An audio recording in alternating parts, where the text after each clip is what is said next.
mohon dulu untuk kita like, komen, subscribe dan share kepada kawan-kawan kita yang lain. Semoga video ini bermanfaat. Jangan lupa subscribe. Assalamualaikum dan salam sejahtera. Kali ini Bola Boleh-Bah akan mengulas secara taktikal berkenaan dengan pasukan Itali dalam Euro 2020. Seperti yang kita tahu, Itali merupakan satu-satunya pasukan yang pertama kali layak ke pusingan seterusnya dengan memenangi 3 perlawanan di peringkat pusingan.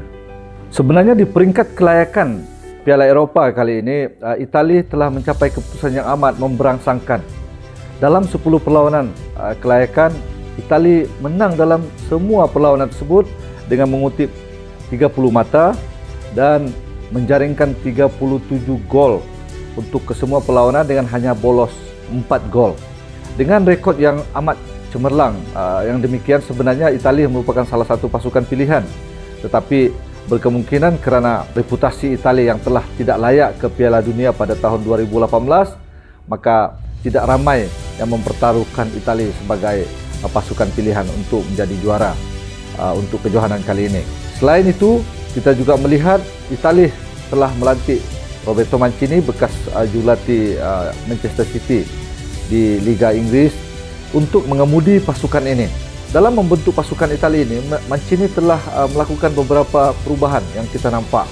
Yang pertama sekali, kalau dulunya Itali lebih terkenal dengan pasukan yang bermain secara defensif dan melakukan counter attack yang laju dan mendapatkan gol. Tetapi kali ini Itali berubah. Secara formasinya, kita tengok di atas kertas Itali akan membariskan 4 pertahanan, 3 pemain tengah dan 3 pemain serangan, iaitu 4-3-3. Tetapi sebenarnya itu adalah di peringkat awal.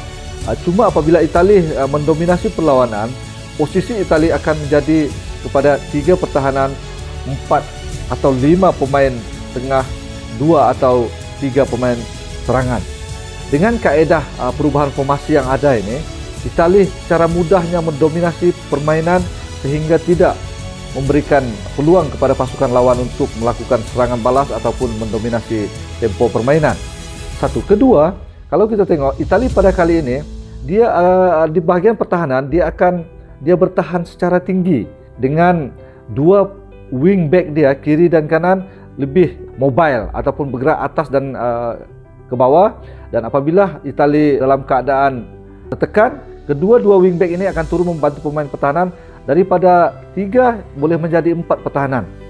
Sama juga apabila Itali melakukan serangan, 3 pemain pertahanan ini akan naik secara tinggi dan ia akan dilindungi oleh 2 atau seorang defensive midfield yang tetap di situ. Yang kita tahu Itali mempunyai seorang defensive midfield yang bagi saya amat baik pada kali ini, iaitu Jorginho. Jorginho ini mempunyai rekod yang amat baik. Kalau saya tengok secara statistiknya, daripada 3 perlawanan Euro pada kali ini, walaupun Jorginho ini bermain ala defensif, yang pada kebiasaannya kita tahu melakukan tackling, melakukan kekerasan untuk memenangi bola daripada pasukan penyerang lawan. Tetapi Jorginho ini amat unik. Dia seorang pemain yang tidak besar, saiznya agak kurus, tetapi dengan skill yang ada, dengan reading game yang bagus, dengan positional awareness yang amat bagus, Jorginho mampu mengawal tempo permainan dan diktat cara Itali melakukan serangan. Kita juga nampak, bayangkan sebagai defensive midfielder, tidak ada satu kad pun yang dilayangkan kepada Jorginho setakat ini daripada 3 perlawanan. Kalau kita banding dengan pasukan-pasukan lain, bila seseorang itu bermain defensive midfield, sudah tentu paling tidak dia mempunyai 1 kad lepas 2 atau 3 perlawanan. Tapi Jorginho tidak.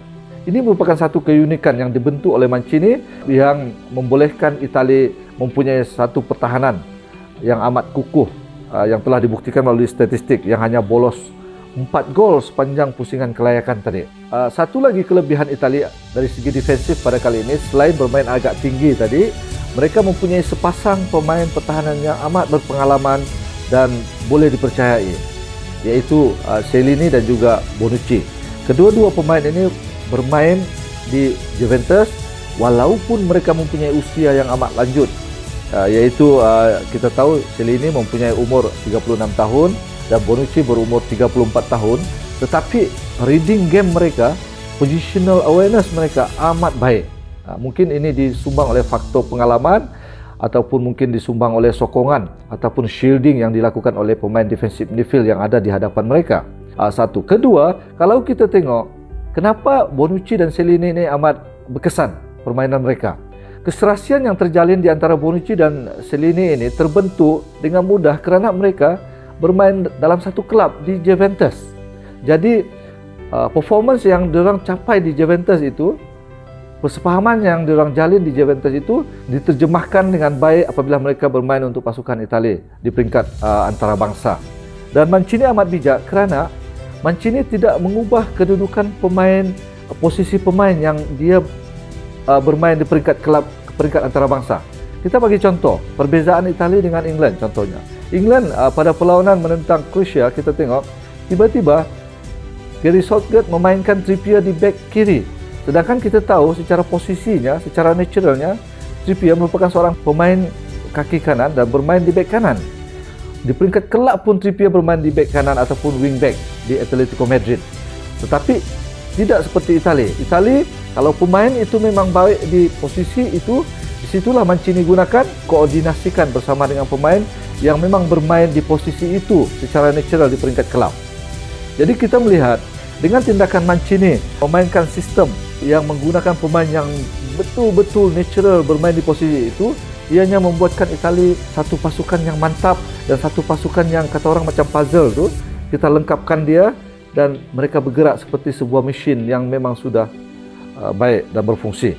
Kita juga boleh nampak apabila Itali kehilangan bola, semua pemain-pemain dia di setiap posisi akan bermain secara rapat dan dekat dengan di mana bola itu berada. Tindakan Itali bermain dengan kompak dan padat ini menyukarkan pasukan lawan untuk merancang ataupun melakukan serangan ke arah gawang Itali. Kita juga nampak Itali mula menurunkan Verratti, seorang pemain yang amat berpengalaman bermain dengan PSG untuk mengemudi barisan tengah, dan gandingan Verratti, Locatelli dan juga Jorginho merupakan salah satu midfield pilihan pada kali ini yang bagi saya satu kombinasi yang amat baik dengan defensive duty yang dimainkan oleh Jorginho yang amat berkesan dengan box to box style yang dimainkan oleh Locatelli dan juga dengan keupayaan bermain secara all-rounder di midfield oleh Verratti. Bagi saya Itali mempunyai bukan sekadar pertahanan yang mantap tetapi pemain tengah yang boleh diharapkan untuk merancang dan menyumbat gol ke arah gawang lawan. Jadi bagi saya Itali pada kali ini merupakan satu pasukan yang mantap, satu pasukan yang mempunyai pemain-pemain yang memiliki tactical intelligence yang tinggi, satu pasukan yang mempunyai koordinasi permainan yang agak baik, sama seolah-olah mereka bermain dalam sebuah klub yang bermain sepanjang musim dalam satu liga utama di Eropah. Itali bagi saya lebih kurang seperti kuih penyeram atau kuih tradisi yang bernama kuih penyeram di Sabah. Kuih ini berbentuk bulat, di tepinya agak keras, tapi di tengahnya empuk, sedap dan mempunyai kelembutan yang sangat sedap untuk dimakan.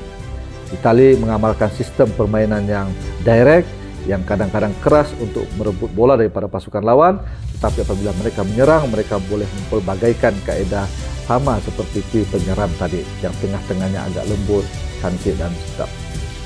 Jadi pada kali ini saya yakin pasukan-pasukan lain dalam Euro mula memandang secara serius ancaman yang bakal dibuat oleh pasukan Itali. Itali kali ini bukan lagi Itali yang lepas, bukan lagi Itali yang gagal ke Piala Dunia 2018.